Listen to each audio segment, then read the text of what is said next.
Yeah, that made nationwide news. I think that was on CNN. About 8 o'clock in the morning. It was a knock on the, I was on the phone talking to Charles, and I heard a knock on the door, and it's like, police, open up. Maybe about an hour later, my door, I'm sitting on the sofa where I can see the door, and the door creeps open, and Charles, they sticks his head in the door.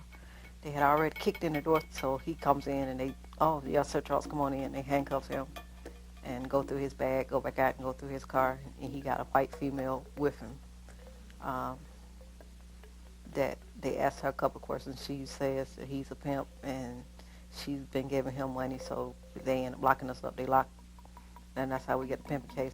They tried to convict me uh, of dealing with these two girls, which that wasn't really what it was about. Nohow, they found a couple of pistols in the house, and they was trying to give me a case for ex-felon with a firearm, and trying to put me away for 25 years for having a pistol, not for using a pistol, for having a pistol. Basically, I was in jail for 19 months, waiting to go to court.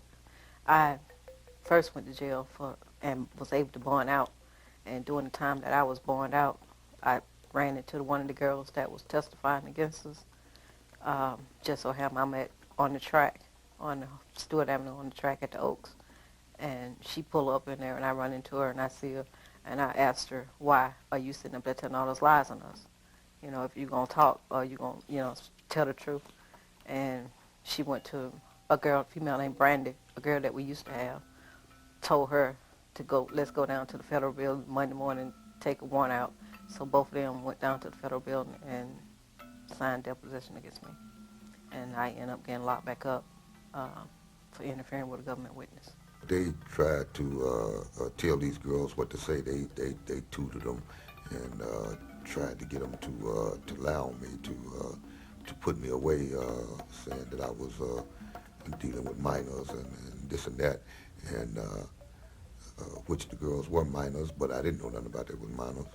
It looked like they was 30 years old to me.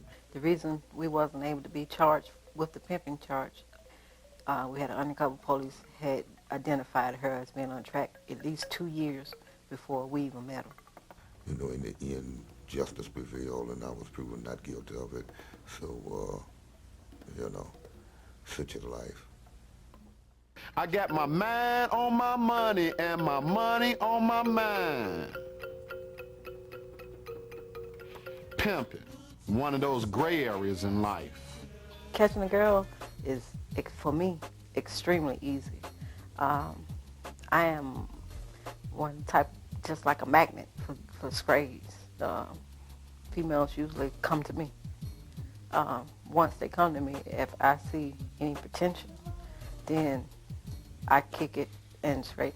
My thing is, in catching a female, I got one major rule. Don't lie. Come straight. A whole bunch of girls will say, well, he ain't gonna hit you, he ain't gonna do this. Whatever is the truth in this life, that's what I tell you. Yeah, you're gonna get your ass whooped every now and then if you step yourself out of pocket or you put yourself in a position. You know, a whole lot of girls think just because the pimp don't hit you, I'm going. But you don't realize what leads up to a pimp just ain't gonna hit you just because just be hitting you. The little negative things that balls up and build up and leads up until a first, slap. Yeah, you're gonna get your ass whooped. Yeah, you're gonna do some things that you don't like to do.